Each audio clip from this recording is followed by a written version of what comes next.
जय गुरु जी, संगत जी। संगत जी, गुरु जी की कृपा, गुरु जी के आशीर्वाद से आज का जो सत्संग हम आपके साथ शेयर कर रहे हैं, वो अंजू आंटी का सत्संग है। ये बहुत प्यारा और ब्लेसिंगफुल सत्संग है।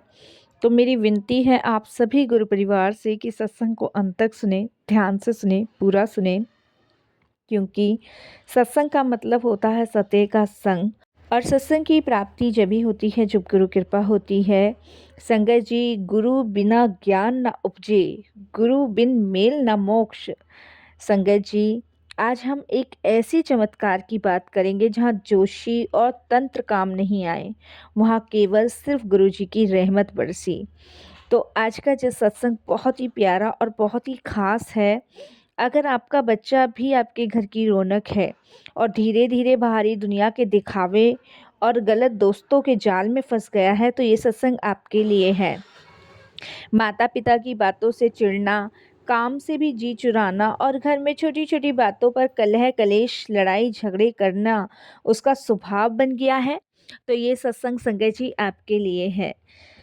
संगत जी, अगर आप भी समय जैसे नर्क जैसा लगता है, बच्चों ने अपने करियर पे ध्यान देना छोड़ दिया है और आपके संस्कारों को पैरों तले रोंद दिया है, तो संगत जी ये सत्संग आपके लिए है।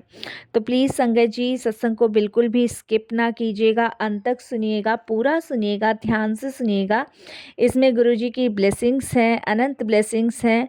और इसके अलावा अगर आप भी अपने सत्संग अनुभव शेयर करना चाहते हैं, तो हिंदी में साफ राइटिंग में आप अपना सत्संग लिखकर हमारी जीमेल आईडी पर सेंड कर सकते हैं, ताकि आपके द्वारा सुनाए गए सत्संग से जो भी गुरुजी महाराज की नई जुड़ने वाली संगत होगी, उन्हें गुरुजी के कल्याण महिमा अनुभव के बारे में ज़्यादा से ज़्यादा पता चलेगा। सत्संग आपको पसंद आए तो आप इसे लाइक कीजिए, चैनल को सब्सक्राइब कीजिए, वीडियो को शेयर ज़रूर कर दीजिएगा और बेल आइकन दबाना बिल्कुल भी नहीं भूलिएगा। जब भी कोई लेटेस्ट सत्संग आएगा उसका नोटिफिकेशन आपके पास आएगा। तो चलिए संगत जी, चलते हैं गुरुजी महाराज के सत्संग की ओर। सत्संग शुरू करने से पहले करते हैं गुरु जी का मंत्र जाप। ओम नमः शिवाय, शिव जी सदा सहाय। ओम नमः शिवाय, गुरु जी सदा सहाय। जय गुरु जी। संगत जी, संगत जी, सबसे पहले गुरु जी महाराज का शुक्राना, अनंतम शुक्राना। मेरा नाम अंजू तोमर है, मैं दिल्ली की रहने वाली हूँ और अनंतम शुक्राना करती हूँ गुरु जी का। सारी संगत जी को जय गुरु जी बोलती हूँ। संगत जी, आज मैं जो सत्संग शेयर करने जा रही हूँ वो अपने बेटे का शुक्राना सत्संग शेयर कर रही हूँ, क्योंकि गुरुजी महाराज की कृपा से मेरा जो बच्चा भटक गया था, गलत रास्ते पे था, वो सही रास्ते पे आया। उसका जो करियर भविष्य अंधकार में जा रहा था, वो गुरुजी ने सही मार्ग पे लाके दिया। तो शुक्राना गुरुजी। संगत जी, माता पिता यही सोचते हैं कि उसके घर की रौनक, उसके घर का बच्चा आसमान छुए और उनका खूब नाम रोशन करे। लेकिन संगत जी, मेरा बेटा आर्यन पढ़ाई में बहुत तेज़ था और पर धीरे धीरे कुछ ऐसा उसके साथ होना शुरू हो गया कि संगत जी वो जी चुराने लगा हर चीज़ों से। और ये लगा लीजिए संगत जी, धीरे धीरे मतलब हम इस चीज़ को समझ नहीं पा रहे थे कि कैसे मेरा हंसता खेलता परिवार, मेरा एक लौता बेटा जिसे मैंने अपनी जान से भी ज़्यादा प्यार किया, अचानक हमारी आंखों के सामने बर्बादी की राह पे चला गया। और इस चीज़ को समझने में ना संगत जी हमें बहुत टाइम लगा। हम नहीं समझ पा रहे थे कि आखिर हमारे बेटे के साथ ऐसा क्या हो रहा है और क्यों हो रहा है। संगत जी, कहते हैं ना, कभी कभी इंसान को एक ऐसा मोड़ भी देखना पड़ता है जहाँ पे अंधेरा होता है, और हमारे सामने भी ना संगत जी ऐसा अंधेरा था जिसको देखना हमारे लिए बहुत मुश्किल था और जिससे बाहर निकलना भी हमारे लिए बहुत मुश्किल हो गया था। और संगत जी, इंसान ना हर दुख परेशानी का सामना कर सकता, लेकिन अपनों के साथ में कैसे करेगा। संगत जी, मेरी ज़िंदगी का सबसे कड़वा सच है जिसने मुझे, मेरे हस्बैंड को, मेरे परिवार को तोड़ के रख दिया था। लेकिन ये लगा लीजिए गुरुजी ने कैसे हमें समेटा है, कैसे हमारे साथ चमत्कार किए हैं, कैसे हमारा अंधेरा कम किया है। और ये लगा लीजिए संगत जी, ये हमारे लिए ना किसी चमत्कार से कम नहीं है, ये हमारे लिए बहुत बड़ी ब्लेसिंग्स है गुरुजी की तरफ से, बहुत बड़ी ब्लेसिंग्स। जिसके लिए मैं बहुत शुक्राना करती हूँ गुरुजी का। संगत जी, कुसंगत का जाल और मेरे घर का कलेश इतना बढ़ गया था ना कि मेरा बेटा अचानक बदल गया। पढ़ने में तेज, संस्कार हमने संगत जी वैसे ही भरे जो हमें मिले हुए हैं। ये लगा लो संगत जी, कब उसका बदलना शुरू हो गया पता ही नहीं चला। दोस्त उसके इतने सारे हो गए और हमें उसकी दोस्ती ना पसंद नहीं थी।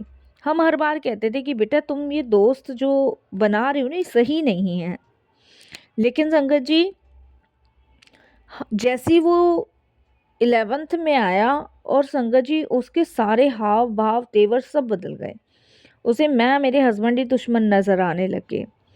वो संगत जी हर चीज से जी चुराने लगा। पहले पढ़ाई से जी चुराने लगा, फिर संगत जी हमारी बातों को अनदेखा करने लगा, घर में चोरी करने लगा। और संगत जी जब मैं उसे रोकती तो वह घर के बर्तन और शीशे तोड़ देता। एकलौता बेटा था, हमें लगता कि संगत जी पता नहीं क्या इसको प्रॉब्लम है क्या नहीं है। क्योंकि संगत जी मैं भी वर्किंग हूँ, मेरे हस्बैंड भी वर्किंग हैं, तो हम ऐसा नहीं है टाइम नहीं दे पाते बेटे को, देते हैं पूरा देते हैं। लेकिन कुछ ऐसे बिजी हम लोग हो गए कि हमने उसकी तरफ ध्यान देना बंद कर दिया। मेरा बेटा हमारे ही घर में हम लोगों के साथ एक अजनबी बनकर रहने लगा। हमसे बात नहीं करता था। मुझे, मेरे हस्बैंड को तो नफ़रत की नज़रों से देखता था और ऐसा लगता था जैसे किसी ने उस पे जादू टोना कर दिया। शुरुआत में तो संगत जी हमें यही लगा कि पता नहीं किसी ने कुछ कर तो नहीं दिया।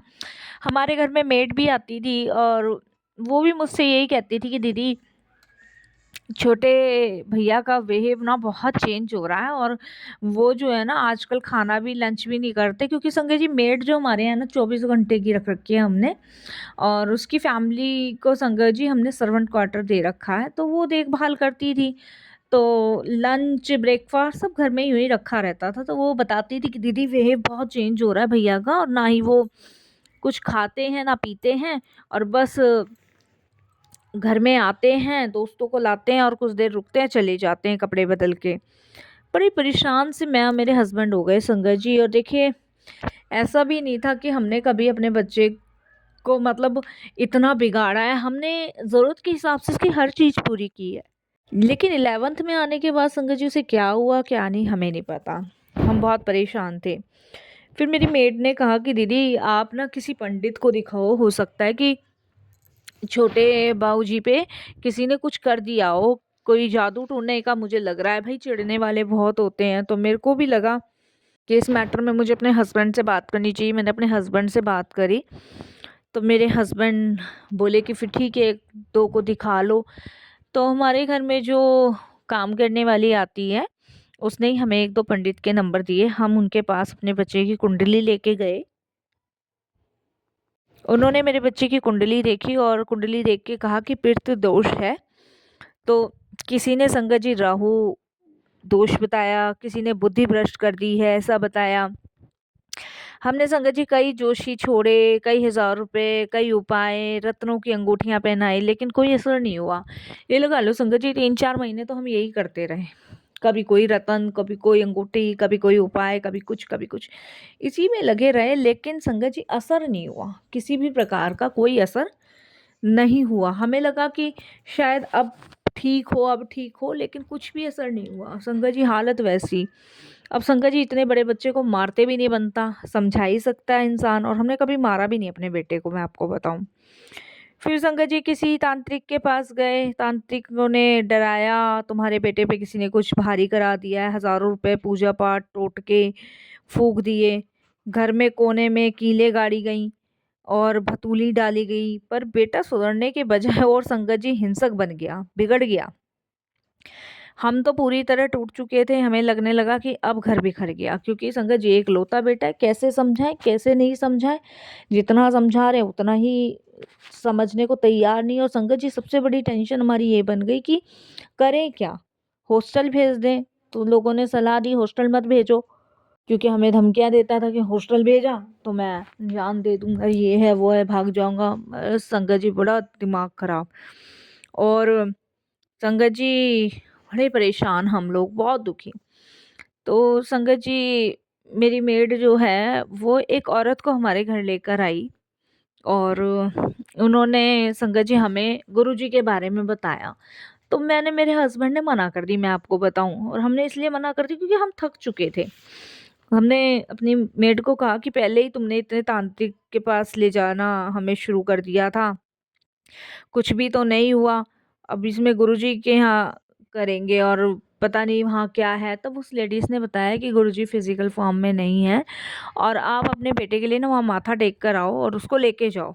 तो मैं, मेरे हस्बैंड बिल्कुल भी तैयार नहीं थे क्योंकि हमारा विश्वास नहीं था, क्योंकि हम इतने टेंशन में थे संगत जी कि ना ऑफ़िस में काम में मन लग रहा था और ना ही घर में। बस ऐसा लग रहा था बस कोई जादू की छड़ी छुपाए घुमाए और मेरा बेटा ठीक हो जाए।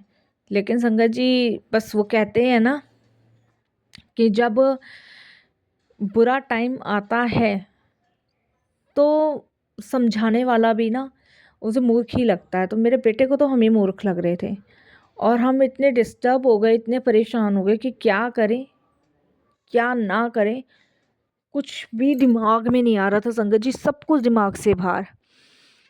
तब संगत जी वो कहते हैं ना उम्मीद, तो मैंने अपने हस्बैंड से कहा एक बार चल के देख लेते हैं। मेरे हस्बैंड मना करने लगे कि इतना पैसा फूँक दिया है, जब भी से कोई फ़र्क नहीं पड़ रहा। तब मैंने फिर कहा अपने हस्बैंड को, तो मेरे हस्बैंड बोलते हैं कि ठीक है एक बार देखते हैं चल के। तो बड़ी उम्मीद से हम बड़े मंदिर पहुँचे। जैसे ही संगत जी हम बड़े मंदिर के गेट पे पहुँचे तो हमें एक अजीब सी ठंडक महसूस हुई और जब मैंने गुरुजी के स्वरूप को देखा तो मुझे ऐसा लगा जो मेरा सब्र का बांध था ना वो टूट गया। और मैं संगत जी मतलब इतनी स्ट्रॉन्ग इंसान होकर मैं इतनी ज़ोर से वहाँ रोने लगी, बहुत ज़ोर-ज़ोर से रोने लगी। मेरे हस्बैंड चुप करवा रहे हैं और जो हमें लेके गई थी वो चुप करवा रही है, पर मैं रोई जा रही हूँ, रोई जा रही हूँ। और मेरे को ऐसा लग रहा है जैसे कि कोई मुझे कह रहा है तू फ़िक्र ना कर, मैं बैठा हूँ, सब ठीक कर दूँगा। हमने वहाँ दर्शन किए, जल प्रसाद लिया और संगत जी, आप विश्वास नहीं करोगे, जैसे ही मैं मंदिर से निकली ना तो मेरे हस्बैंड मुझसे कहते हैं तुम रो क्यों रही थी? मैंने अपने हस्बैंड को कहा पता नहीं मुझे क्यों इतना रोना आ रहा था, मुझे ऐसा लग रहा था जैसे कि पता नहीं मेरे सब्र का बाँध टूट गया, मेरे आँखों से आँसू निकलने लगे। तो मेरे हस्बैंड कहते हैं पता नहीं यहाँ आके तो ना मुझे भी कुछ अजीब-सा ही लग रहा था, बड़ी शांति-सी मिल रही थी, जबकि इतनी जगह हम हो आए लेकिन यहाँ कुछ शांति-सी थी। तो मैं अपने हस्बैंड से कहने लगी कुछ तो था यहाँ। तो वहाँ से हमें जल प्रसाद लेकर आए थे, तो वो जो आंटी हमें लेके गए थे उन्होंने कहा इसे अपने बेटे को पिला देना। वैसे तो संगत जी ये पीने वाला था नहीं, तो चुपके से हमने अपने बेटे को जल प्रसाद पिलाना शुरू किया, मैं आपको बताऊँ। और चुपचाप से पिलाते थे, घर में मंत्र जाप, गुरबानी, शब्द चलाते थे। और ऑफ़िस में जब मैं रहती थी तो संगत जी मन ही मन गुरु जी का मंत्र जाप करती थी। और मेड को मैंने कह रखा था, मैंने कहा हर घर में जितना भी पानी स्टोर कर रखा है हमने, सब में गुरुजी का जल प्रसाद मिला दो और जब भी वो पानी मांगे तो तुम ये जल प्रसाद वाली बोतल का पानी ही ग्लास में पलट के देना। मेड ने भी संगत जी यही हमारी करना शुरू किया और मैंने उसको बोला ये मंत्र जाप 24 घंटे चलने दो। तो संगत जी पहले हफ्ते मेरे बेटे के स्वभाव में नमी आने लगी। वह घर में चिल्लाना बंद करके और जो मेड खाना बनाती थी उसे आराम से खा लेता था और मेड मुझे इन्फॉर्म करती रहती थी। और दूसरे हफ्ते संगत जी उसको पता नहीं क्या हुआ क्या नहीं हुआ। और मेरी मेड बताती है कि वो जो है ना घर में रुकना उसने शुरू किया, दोस्तों के पास जाने का उसका मन नहीं करता था। मेड कहती है कि दीदी आज ना आर्यन भैया ना घर पे ही हैं। तो मैं बड़ी चौंक गई कि कैसे पॉसिबल है, मतलब इतने टाइम से ये घर में नहीं रुक रहा था, अब घर में रुक रहा है। और संगत जी जो बेटा घर से भागता था ना आज वो गुरुजी के सामने हाथ जोड़ के खड़ा होता था।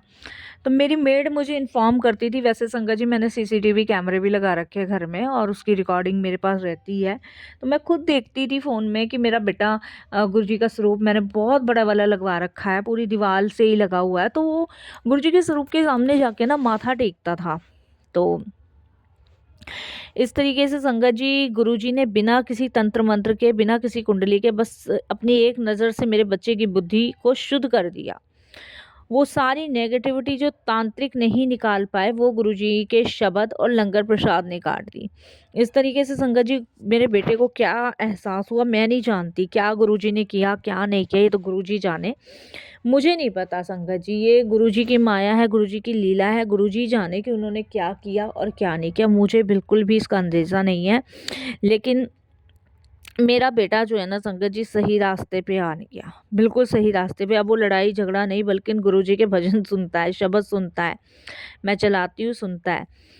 और संगत जी जोशी बताते हैं, तांत्रिक डराते हैं, लेकिन केवल गुरुजी हैं जो डूबती कश्ती को किनारे लगाते हैं। और मैं ये कहती हूँ संगत जी अगर गुरुजी ना होते तो आज क्या होता, आप खुद सोचो। क्या मेरा बच्चा सही रास्ते पे आता? नहीं, बल्कि संगत जी बिगड़ता ही चला जाता। आज वही बच्चा है संगत जी, देख लो आप, खुद तो जुड़ा जुड़ा है और अपने बहुत सारे दोस्तों को भी उसने गुरुजी से जोड़ा है। अब कहीं संगत जी उसे बाहर ले जाने के भी हम कहते हैं ना तो मना कर देता है। कहता है अगर कहीं ले जाना है ना तो गुरुजी के दरबार लेके चलो, सिर्फ वहीं मुझे शांति मिलेगी। कहीं नहीं जाता संगत जी, कहीं हॉलीडेज वगैरह कुछ नहीं, कुछ भी नहीं, सिर्फ गुरुजी के पास, सिर्फ गुरुजी के ही पास। और संगत जी ये लगा लो अभी शिवरात्रि गई है, पूरी सेवा उसने वहाँ पे गुरुजी के दरबार में की है। और ये लगा लो संगत जी लंगर करवाना, और वैसे भी वो भंडारे कराता ही रहता है। अब वो गुरुजी से इतना अटैच हो गया है कि वो कहता है कि गुरुजी ना मुझसे बात करते हैं मम्मा, गुरुजी मेरे हर सवाल का जवाब देते हैं, जब भी मैं कुछ पूछता हूँ ना गुरुजी जवाब देते हैं। तो ऐसे गुरुजी हैं कि वो बच्चों से भी इस तरीके से दोस्ती कर लेते हैं ना जैसे कि एक बाप अपने बेटे से करता है। संगत जी अगर आपको भी लगता है ना कि आपकी समस्या का कोई हल नहीं है तो संगत जी इस सत्संग को सुनकर सब कुछ गुरुजी के चरणों में छोड़ दीजिए, वे असंभव को भी संभव बना देते हैं। और आपके जीवन में ना जब गुरुजी की कृपा होती है ना तो चमत्कार होने शुरू होते ही होते हैं। आपके कष्टों से आपको मुक्ति मिलनी शुरू हो जाती है। विश्वास करके देखिए, भरोसा करके देखिए। बाकी तो मैं शुक्राना सत्संग यही शेयर करती हूँ अपने बेटे का कि गुरुजी जैसे इसको ब्लेस किया ना वैसे सब बच्चों को ब्लेस करना। और यहीं विराम देती हूँ। ओम नमः शिवाय, शिवजी सदा सहाय। ओम नमः शिवाय, गुरुजी सदा सहाय। जय गुरुजी।